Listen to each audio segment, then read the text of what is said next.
Hi, I'm Aldi Meola, and you're watching Italian American Podcast.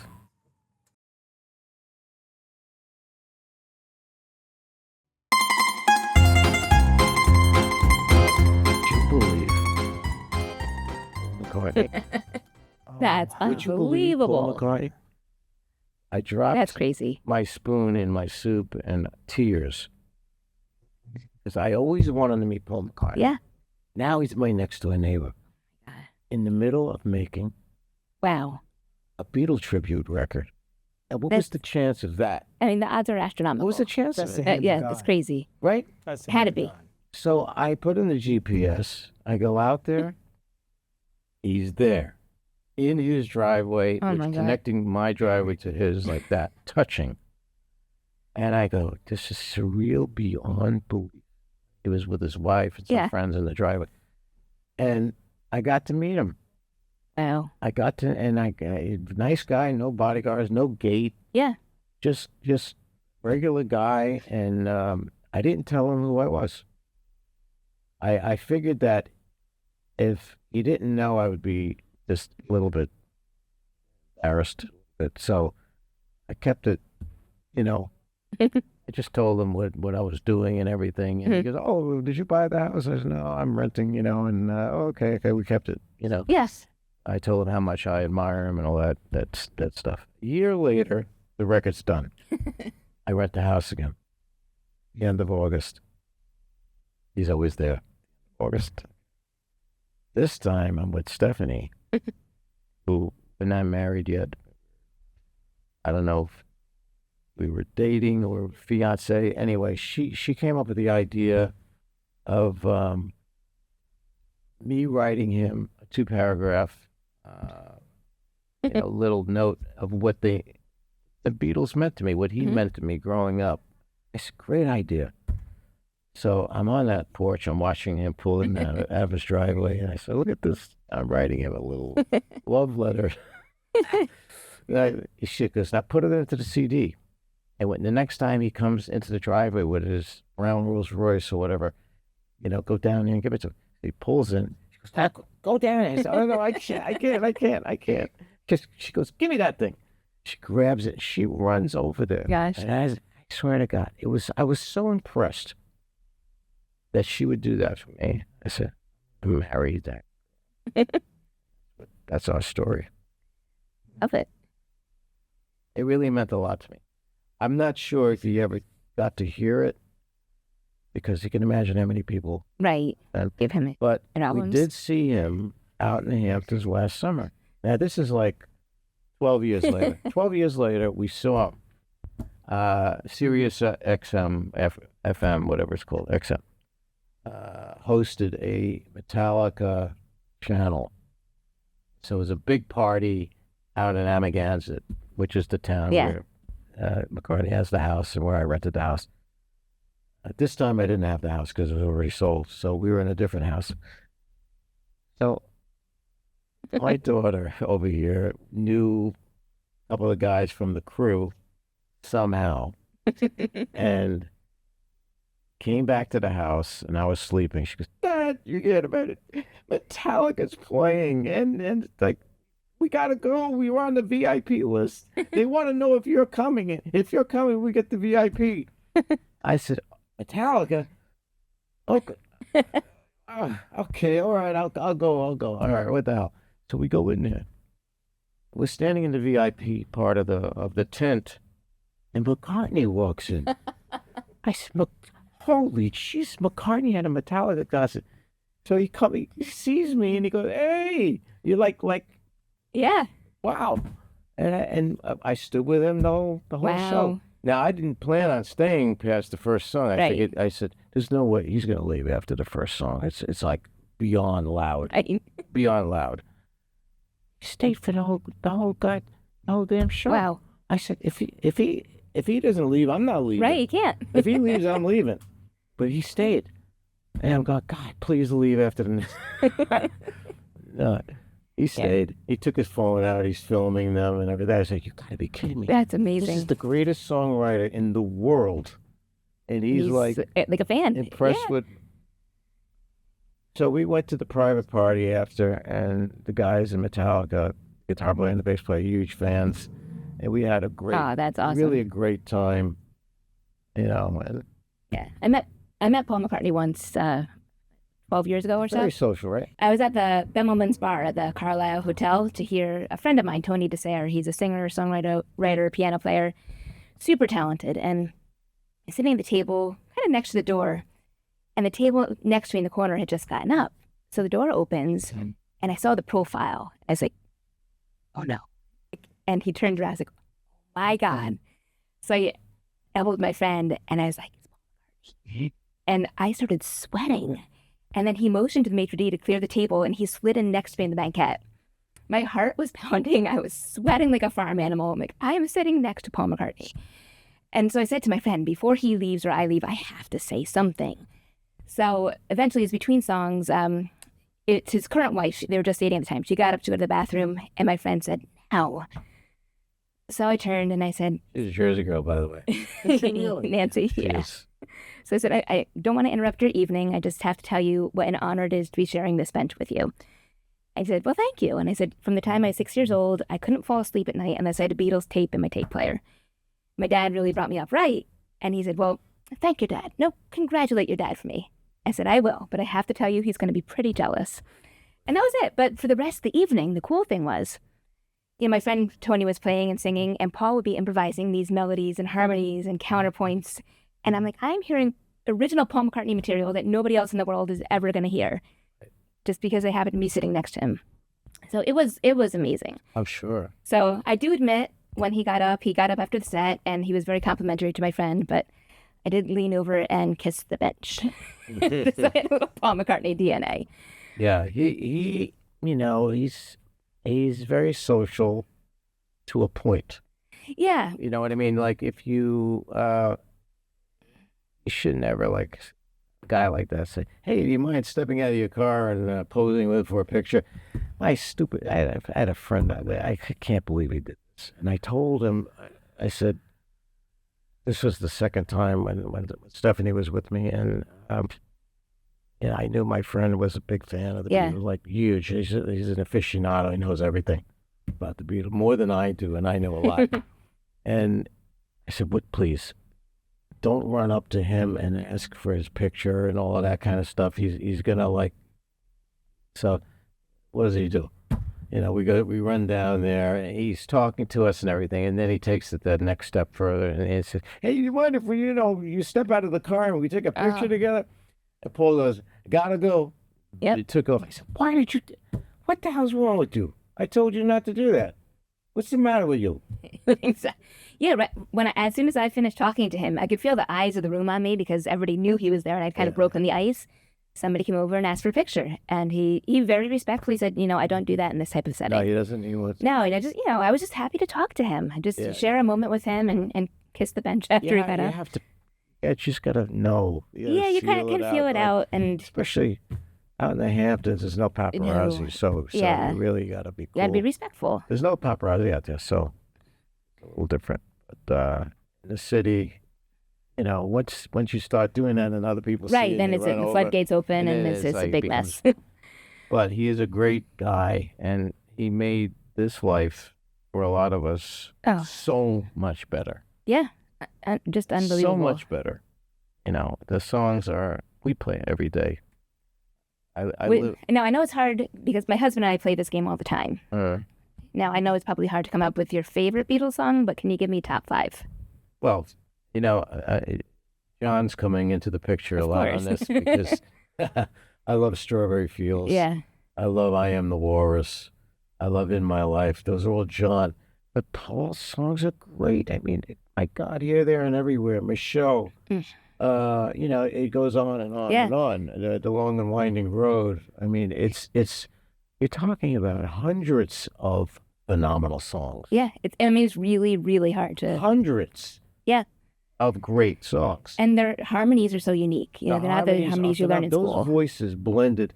Like, I really study it now. Yeah. I go, you know what?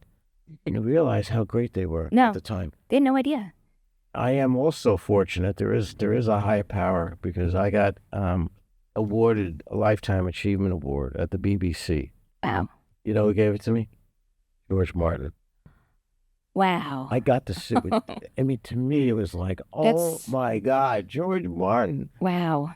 I mean, I mix my albums always thinking of how Yeah. George would separate Ringo over here and put, like the bass over here. No, he was so ahead of his time with what he did I in the studio. love that extreme kind of mixing. So I got to sit with him. He was a wonderful gentleman. Wow. And we sat and talked about the Beatles. And man, George, I said, oh, what you did? Well, they were, I mean, they weren't, Rogers and Hart or, the Broadway. I said, what? I said, what? George, no. What are you saying? I was like arguing Right. for the Beatles. He was like, they were good. I mean, no, they were phenomenal. So he goes to me. He goes, okay, Al, who did you listen to growing up? I said, well, the Beatles. He goes, you're kidding me. because what we were doing with Return to Forever and music I was known for, a lot of people never put that together. So he was really flabbergasted that they were an early influence. And then he asked me who I thought the better guitar player in the Beatles was. And he goes, so who in your opinion? I go, oh my God, George Martin's asking me. Oh my God. I said, well, George Harrison? He goes, no, Paul McCartney. Really? And like immediately, wow. Paul McCartney. Wow. Everybody always says George. Paul was the all-around guy. Like he played the better piano. He when a lot of stuff, like on the White Album, he played all the instruments himself. He did. Well, that was the White Album. They all started to do their own pieces. Yeah. Themselves, right? And wonderful album, by the way. Love it. Yeah.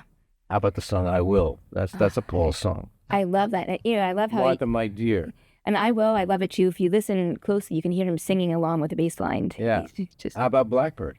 I mean, it's like, it just goes on. When I saw him in concert and he explained what Blackbird was actually about, I mean, tears streaming down my face. I had no idea. About the racism and racism, in the South. Yeah. It's deep. Yeah. It's deeper than people, because the lyrics early on are about love, holding hands, love the girls and all that kind of stuff. But the music as if you just judge the music, it's pretty great. What blows my mind too is how they advanced. Say like the 4 years between like She Loves You, and getting to the White Album, Abbey Road. They he says it in like recent interviews. We never wanted to get bored. Yeah. We always wanted to. We listened to Stravinsky. We listened to all kinds of music. The Beach Boys influenced them. That sounds. They were always stretching the imagination. And look at Sgt. Pepper, Magical Mystery Tour. Mind-blowing records. Yeah. I mean, they really influenced the trajectory of rock and pop music. No one has surpassed them, in my opinion, and no one ever will. And it's just the way it is. Could not agree more. Look, I do something completely different, and thankfully, I don't want to compete with that. You can't. No, but I mean, they're just incredible, and and I'm the next generation down, and they've influenced me, and Paul's it's still just making records. He's like, he's unbelievable. 84. He just released a new record, and you're like, God bless him. He's got like 15 new songs on there. He doesn't need to do it. No, he just loves it. He can't not do it. Look, he's inspiring to me. Yeah, I mean, he doesn't need to do this, right? He's a billionaire. He does it because he loves it. Yeah. Now, is it the same for you? Like, you It's can't not the same not. for me. I wish I could say it. And if I was, I wouldn't be working that hard. But he works. Yeah. He works to the bone, and his voice is like not the same, but he's still pushing. Yeah. No, he's still rocking, and he's. Have you ever seen him live, Pat? No. Oh yeah, my dad and I went to a bunch of Paul McCartney concerts. He wants to remain that young Yeah. Paul, in the worst way. Oh yeah, And people are afraid to tell them, the voice is shot. yeah. I mean, it's tough. And we mentioned her earlier. I actually got friendly with Connie Francis in her later years. Connie. Yeah, she was my biggest influence as a female You know singer. what happened to her, right? Which story? Well, she was, the Hotel, in the yeah, motel, the Howard Johnsons, yeah. and Sinatra got his guys, gonna find out who did it. Yeah. No, I was lucky to get stories from her. Oh, you met her? I met her. Wow. We were supposed to meet her. Right. I had it set up. We had all set up. That's my luck and John's. God forgive me. If we hadn't been booked to meet her, she'd still be alive today. So it's your fault. We had 2 weeks. We're gonna meet. I mean, you understand that from we had the Connie Francis conversation, right? And we had it all booked, and we're like, we can't believe we're gonna meet Connie Francis. We're gonna meet Connie Francis. Right. It's gonna be huge. And then, Where's Connie from? She grew up in she's from down neck north. But here, does she Belleville. She Queens lived or something? She was down. No, she was down neck, and from down neck they moved to Belleville. Belleville, yeah. She's in Belleville. Down Neck. Yeah, Jersey. she and but Frankie north. Valli She went to was the from same north and high went school. from north to Oh, okay, Belleville. all right, cool. But so she actually reached out to me, and I thought it was a Did joke. she really? But it Reach wasn't. out to Yeah, you? this is back in 2009. Oh. So we got to be friends. So for her last few years where she was touring, anytime she come to the city, she would invite me and my family backstage, and I asked her what her favorite cookies were, so I'd bake for her pinoli cookies. But she gave me a blessing on the way I do her songs, which was incredible. But she made the decision to stop singing. So I think her last concert in the city was maybe 2012, and after that, she basically retired. She wrote another autobiography. Yeah. She said it was a real story, and she socialized, but she didn't want to sing if it wasn't the way she wanted her voice to come out, and Right. she was very conscious of that. I was at a last concert of Tony Bennett Yeah. with Lady Gaga, Yeah. and it was remarkable. It was his last one at Radio City. Oh, Yeah. He actually was in the audience when I played in the Blue Note in Tokyo. I think he had a gig coming Yeah. up, and so he had a night off, so he came by himself, and he sketched me. oh, wow. He sketched me on a napkin, and he gave me the napkin. And he goes, Oh, my God. it was like me playing. Wow. And I think one of my housekeepers threw it away. She thought it was like an old. Oh, So no. I Oh, my know. God. Oh no! I don't have it. Yeah, it's gone. Oh, my God. But Tony was so nice. I mean, you can imagine him being Yeah. just a great guy. He was. He said, "Man, you loved my show. What you're doing is so unique." Wow, coming from Tony Bennett. Well, Wow, that that's- would, that I would mean, happen. When you hear something like that from somebody, it's just You know why I wanted to meet Connie? I never met Francis? Frank Sinatra, of course. me neither. We that did meet would've his been hairdresser. Yeah, his hairdresser was fantastic. You know what it was with his hairdresser? I respectfully know we got 10% of the stories, Yeah. and they were fantastic. I met Somebody's Chaz. got the other 90%. Chaz Palminteri's been here, right? Oh, he's a great Yeah. guy. All right, that's Chaz Chaz. is I met Chaz a couple times. One time in L.A., a long time ago. It was after Bronx Tale, and somebody introduces me to him, and he goes, "Oh, my father loves you," and I'm going, "What the hell is he Explain. talking about? Your father? Oh, my father loves you," and I'm going, "Now, what the hell is he talking about? He loves me. Wait a minute, I'm a lot younger than him. A lot younger Yeah, than that's him. odd. Okay, wait a minute. Now I know what he's talking about. The guitar player for Frank Sinatra's name was Al Caiola. Oh my gosh. But, but was I it? lived? But what are you blind or something? Right. I mean, Al Caiola's he's like 95 right now. He if he's alive. lived in Kearney. Huh? Your cousin is. I'm allowed to say. Well, I'm free because John's not there. I could be me. Offset right now is your cousin. I'm from North Arlington. Your cousin lives in Lyndhurst. Is that something? And Kearney, Al Caiola was in Kearney. Okay. That was like the great, and he was, I think, a Jersey City original guy as well, Al Caiola. Yeah. Every Italian had that 8-track Oh, from yeah. the 70s. Oh yeah. That was an Italian man, it was Italian guitarist, the Al Caiola. Because Bucky Oh, wow. Pizzarelli, Oh, another Italian guitarist. Did you ever One work of with the him? biggest, I know Bucky. I didn't play with him, but I know. there was so many Great people guy. we wish we could have had on. Yeah. But this format of podcasting came like 5 or 10 years too late. There's a lot of times I go, oh, 5 years earlier we could have had them. You could have, if you had Les Paul on, Yeah. you could be here for a week. The stories were so great, and he loved to tell all the stories. So whenever I hung out with Les, I was up till 6 in the morning, and he was nonstop. Oh, Marilyn and I and W.C. Fields, we used to go and play pranks on, and I like it was yesterday. Oh my God. And I said, man, this is a legend. That's beyond a crazy. legend. Yeah. I mean, it wasn't just, he was the big hit maker before Elvis. Yeah. Him and Mary Ford. He lived in Meola, New Jersey, right? But he invented multi-track recording, reverb, first solid body electric guitar. I mean, this was Yeah. a heavyweight. And he'd come over to my house in Old Japan, and he was his popcorn. Every time he came over, he had a big thing of popcorn. And we'd come in and just, hung out. Wow. In fact, my first show was at the Palladium in New York with my first band, After Chick, Korea. Yeah. And I was in the back room warming up for the show, facing the wall. The door was in back of me, and I'm playing. I had a Black Les Paul Yeah. guitar, and so I hear the door squeak open, and a guy goes, "Hey, what kind of guitar you got there?" And I turn around and I go, "It's a Les Paul." Holy Jesus! It was Les Paul. Oh my God. Wow. Yeah, from that moment, That's we crazy. became friends. And, Wow. Now, do you still play Les Paul? I still play that Les Paul, which I haven't played since 1978. I took it out again because it's a famous guitar Yeah. from my early records. And after Jerry Garcia sold his, it was auctioned. I saw you had to play Tiger, right? That I got Yeah. to play the $12 million. How did that feel?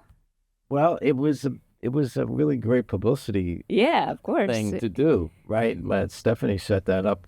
Ah, And Awesome. it was in Chicago. So the Yeah. buyer from Chicago and, obviously very wealthy. And that's what he wants to do, buy famous guitars. I said, jeez.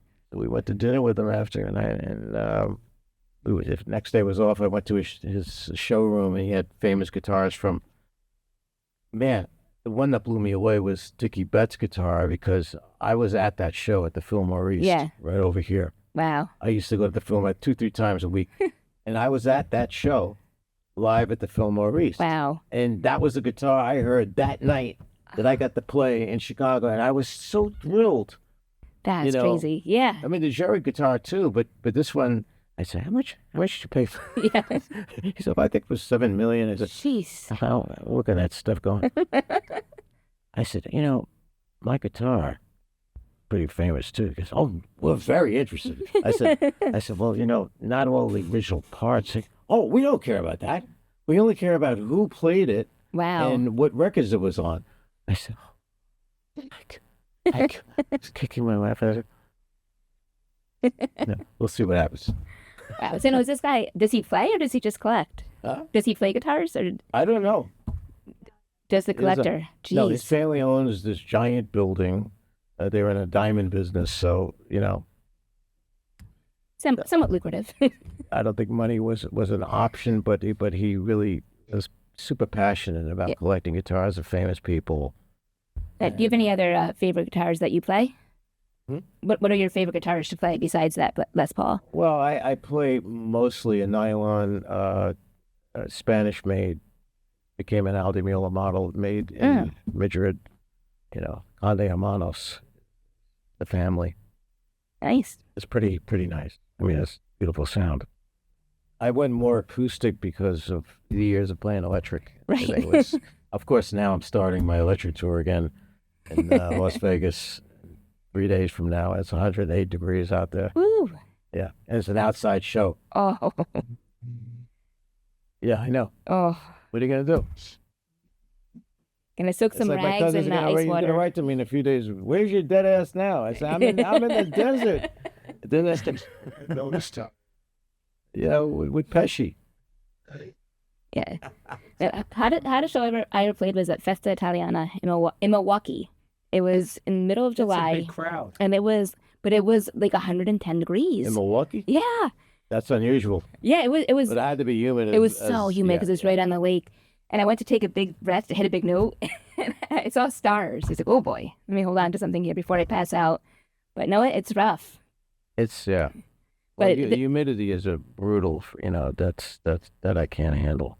yeah, no.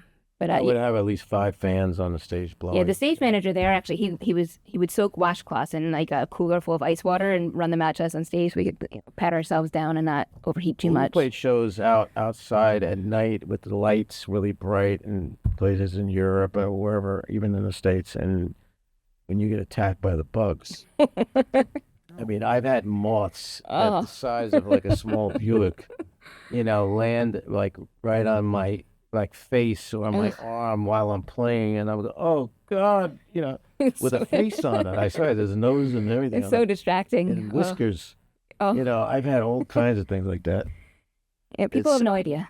They just see you put on a great show. They have no idea that you're all kinds being of attacked by bugs. moths and almost fainting. Attracted by the lights. Yeah. Well, what am I going to do? Last summer, we had the distinction of being invited to play on the top of Mount Vesuvius. Ooh, wow. Yeah, which is only allowed like one artist a year gets that option, and to get up there is really like it's a trek. Yeah. Because the roads are rough. Get up there, and it was really at the top, and it's an active volcano. Yeah. An active meaning. So this is the steam coming up, and you could see, and the audience. Check this out. Are not allowed to clap because it could erupt. It could disrupt the yeah. So all they can do is raise their arms and wave their hands. Oh, that's so we have wild. video of this. That's at the end amazing. it was acoustic, so it wasn't like super loud. Right. But they're not allowed to clap because that could the vibrations could disrupt vibration something. or the sound could erupt. Wow. That would be a great way to go out.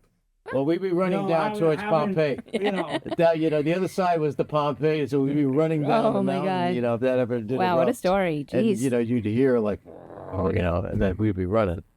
But it was an experience. Oh yeah. One of the great life experiences. Say I played on Mount Vesuvius. Oh, Think incredible. how proud your parents must be. Oh, Grandparents, ancestors. My mom signed autographs the first time I played. She was out in the lobby. See, that was my son. And so she goes, and she goes, Albert, I was signing. I wrote Al's mom. I said, no, you could put your name. Best wishes, Teresa Di Meola. Yeah. I put Al's mom. I didn't know what to put. Al's mom. Yeah. Oh, that's so sweet. All the famous people you worked and you played with, you traded all in just for that again. With your mother. Yeah. She was great. She was super.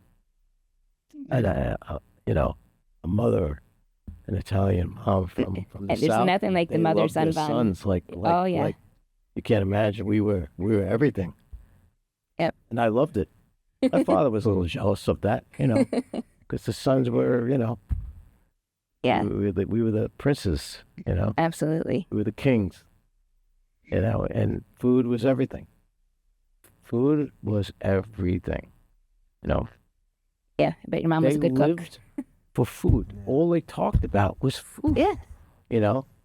And that's the way we were raised. In fact, we came to Little Italy every Sunday, and the restaurant's probably not here anymore. It's called Luna's. Okay. Yeah. And another one on Grand called Marbona's. I never forget. They're long gone, but Yeah.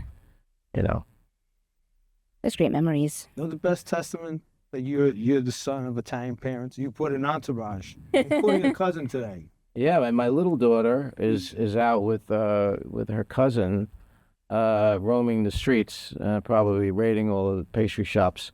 She's 10 years old, and I have my oldest daughter and my cousin. I think Are your kids musical? the little one is an amazing rhythmist. She can be. She sent me a video playing "The Benefit of Mr. Kite" on drums, like Wow. that ringo part, with Yeah. the hi-hat and all, in perfect time. she did this for me and sent it to me. Have you seen this? Mind blowing. Wow. Like, she goes to the School of Rock, so she loves this song, Yeah. Benefit of Mr. Kind, which I do as well.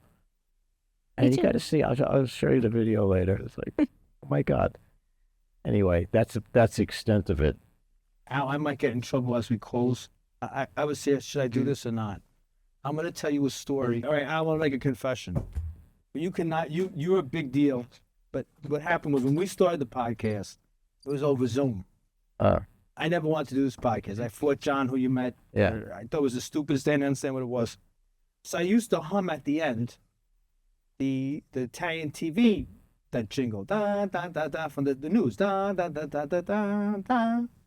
So then I upgraded to a kazoo. And the reason I upgraded to a kazoo was, as I told you earlier, when I turned 40, the only thing I had never been educated in was music. I wanted to get a musical education. And I went for mandolin lessons.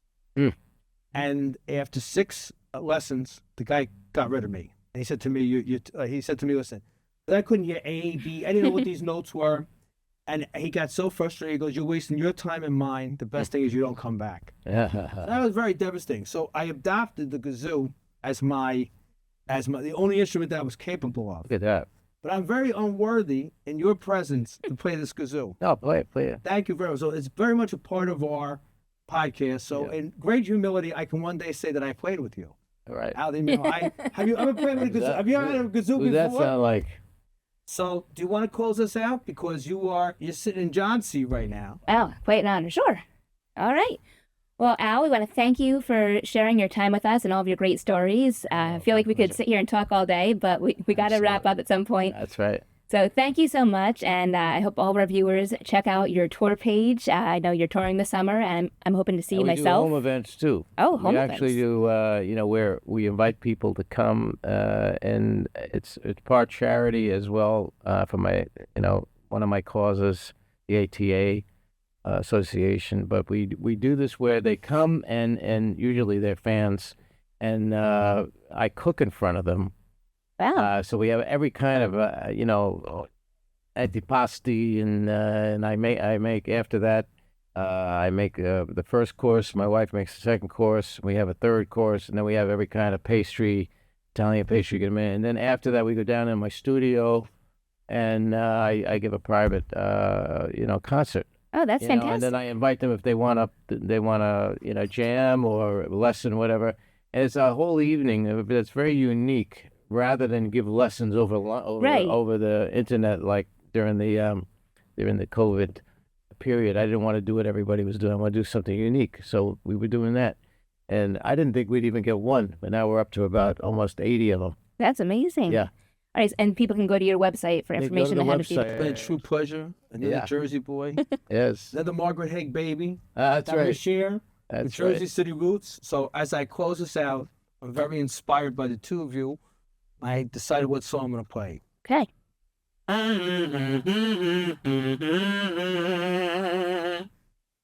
I tried the Strawberry Fields Forever. Oh, I can hear it. Kazoo. No, we're it- done. Sounded Thank you. familiar.